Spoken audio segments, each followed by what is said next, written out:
Thomas and the Jet Plane.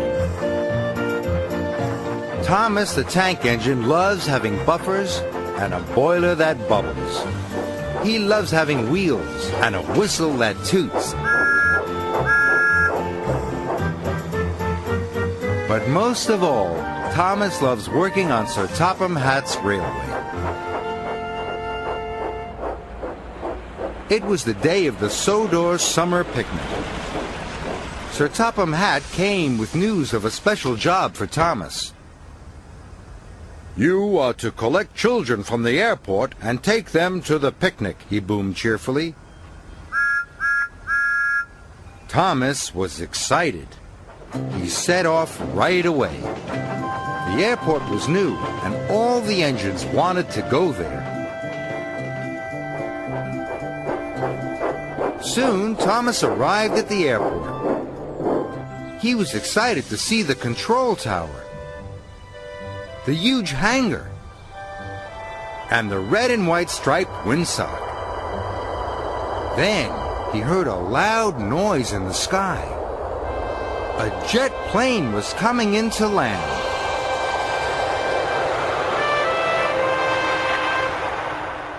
Thomas thought it looked very splendid.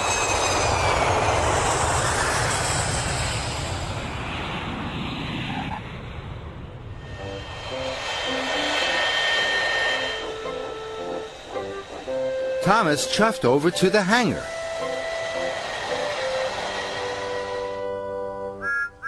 "Hello," peeped Thomas. "I'm Thomas, and I'm a tank engine."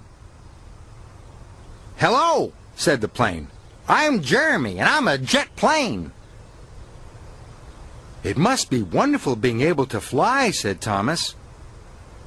"It is," said Jeremy. "I can go anywhere I want. Flying is the most fun in the world."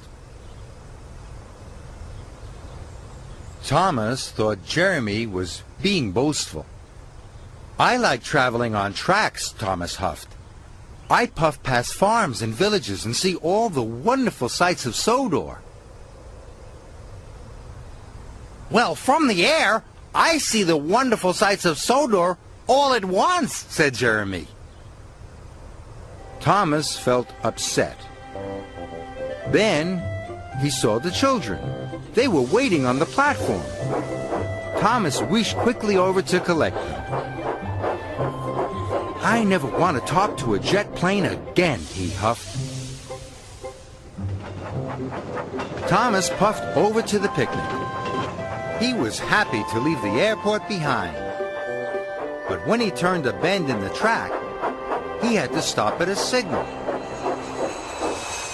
Thomas heard Jeremy taking off. And then Jeremy flew right over his funnel. "It's not fair," huffed Thomas. "Jet planes don't have to stop at signals."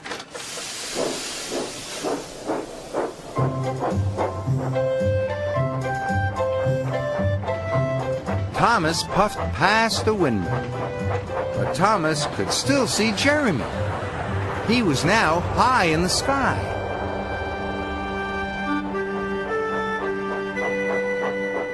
Suddenly, Thomas saw a cow on the tracks in front of him.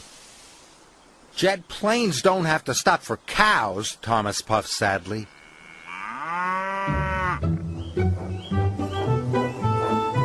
Thomas arrived at the picnic. The blankets were laid out, and everyone was having a wonderful time. But Percy thought Thomas looked sad. "Jet planes can go wherever they like.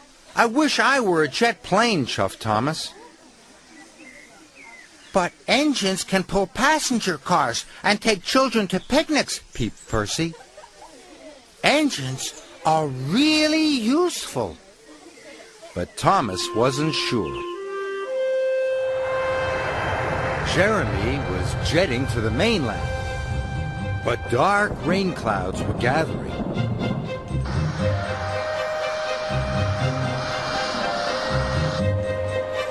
And Jeremy had to return to the airport.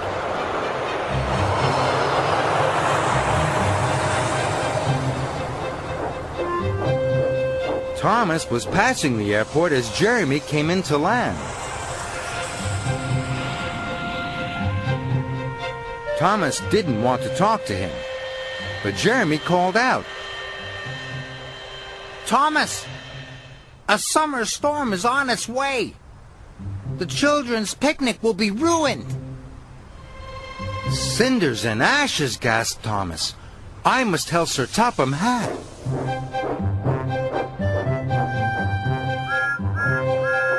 Thomas reached the picnic just in time.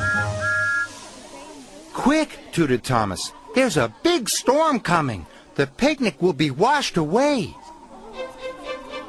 Everyone packed up the picnic as quickly as possible. And then they boarded Annie and Clarabelle. The children were sad the picnic was over. Then another idea flew into Thomas's funnel. He puffed quickly back to the airport. This time Thomas wanted to talk to Jeremy. "Please, can the children have their picnic in your hangar?" he asked. "Of course," said Jeremy. "What a splendid idea." Thomas was very happy. Soon all the children were having a wonderful time, and so was Sir Topham Hatt. "Well done, Thomas and Jeremy," he boomed. "Together you have saved the picnic. You are both really useful." Jeremy was happy to have helped, and Thomas had never felt prouder to be a steam engine.